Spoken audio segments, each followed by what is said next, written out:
Hello, so in this video I'm going to be showing you how to pin a hemipteran. So for most hemipterans, you're going to want to pin through the right side of the scutellum. And so that is this little triangle right here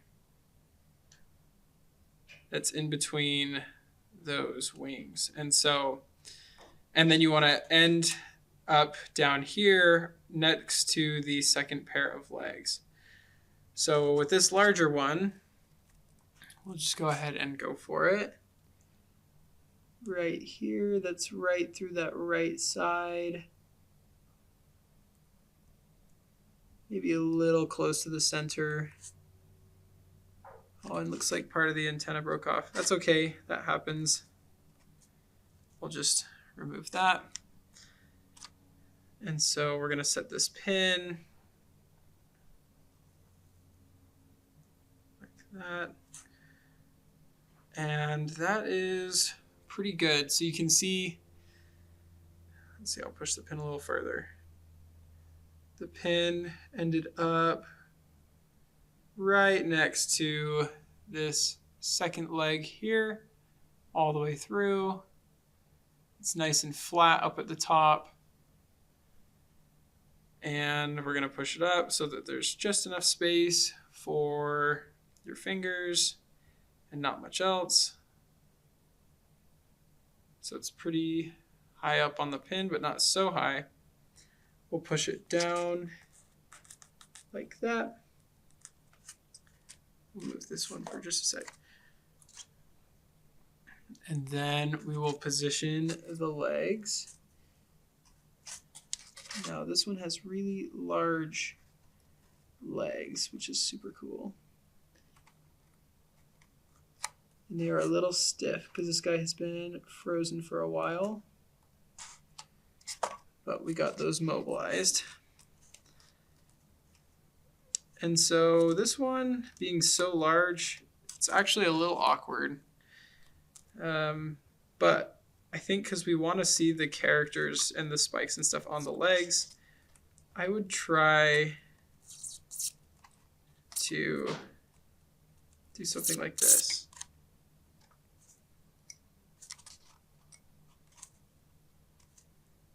So I'm gonna have it almost lean up like that.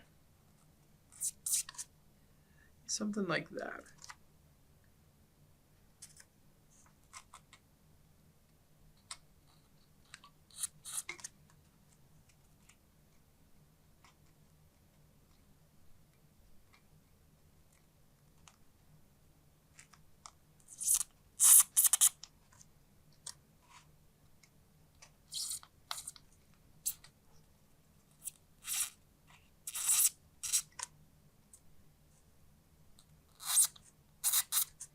There we go. So the legs are taking up a little bit of room, but there's not really a way to make it not take up room because they're so big. But they're not like flared out, so that they'll break. I may do that. Okay. So now we'll adjust the other legs.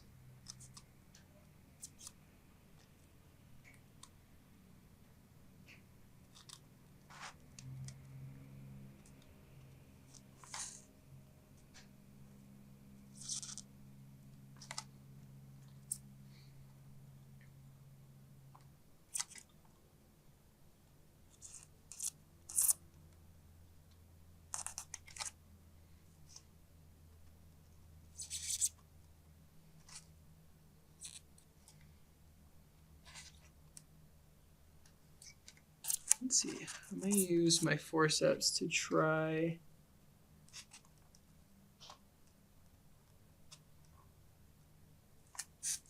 There we go.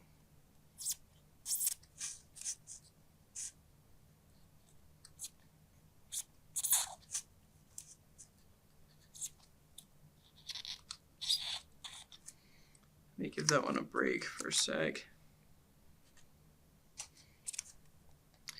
And remember, the goal is to be able to see as much as possible without making it so the insect takes up a lot of room and things break off.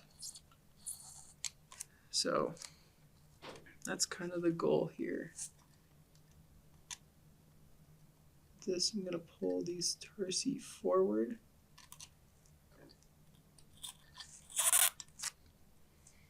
Like that.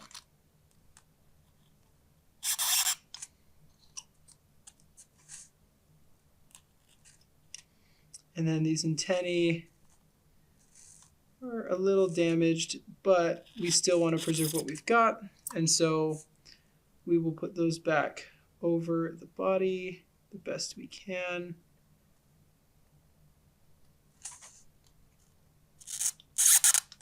Probably like that. Now, I may sit here for a while and play with those legs to really try and get them exactly where I want them.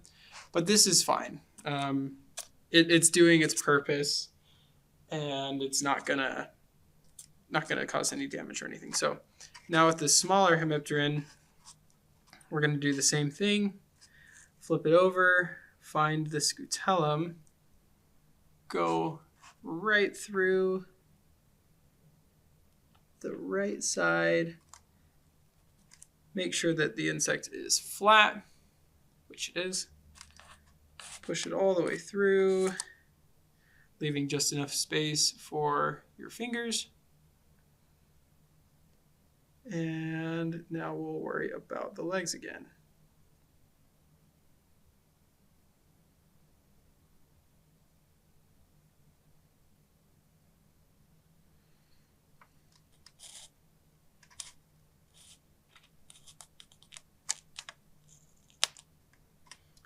Okay. So this guy,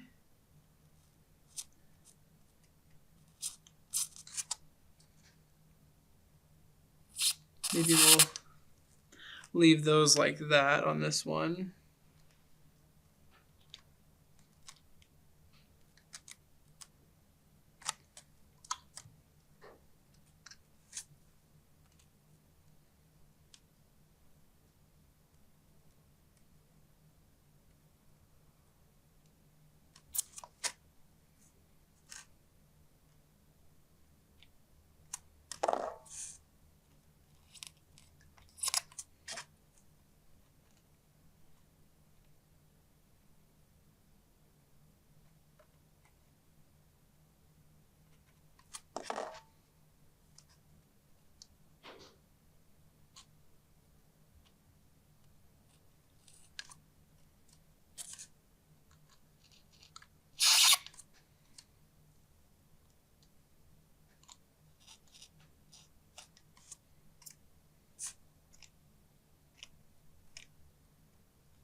Okay. So I'll probably now adjust these back legs just a little bit, just because I don't want the tarsi underneath to overlap. I want you to be able to see them. And so something like that maybe. Now, as always, we'll tuck back the antennae. And these are fully intact, which is nice.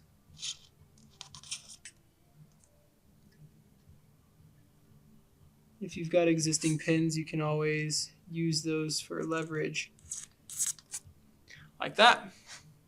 And so again, it's not taking up too much room. You can see as much as possible.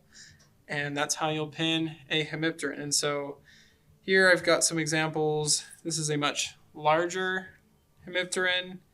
You still go through that same part, the scutellum, and it's still going to come out right next to that second pair of legs. I don't know if, there you go. Hopefully you can see that. This is another Koreid, and this is what it looks like on the label. So you can see it's pretty tight up against the label.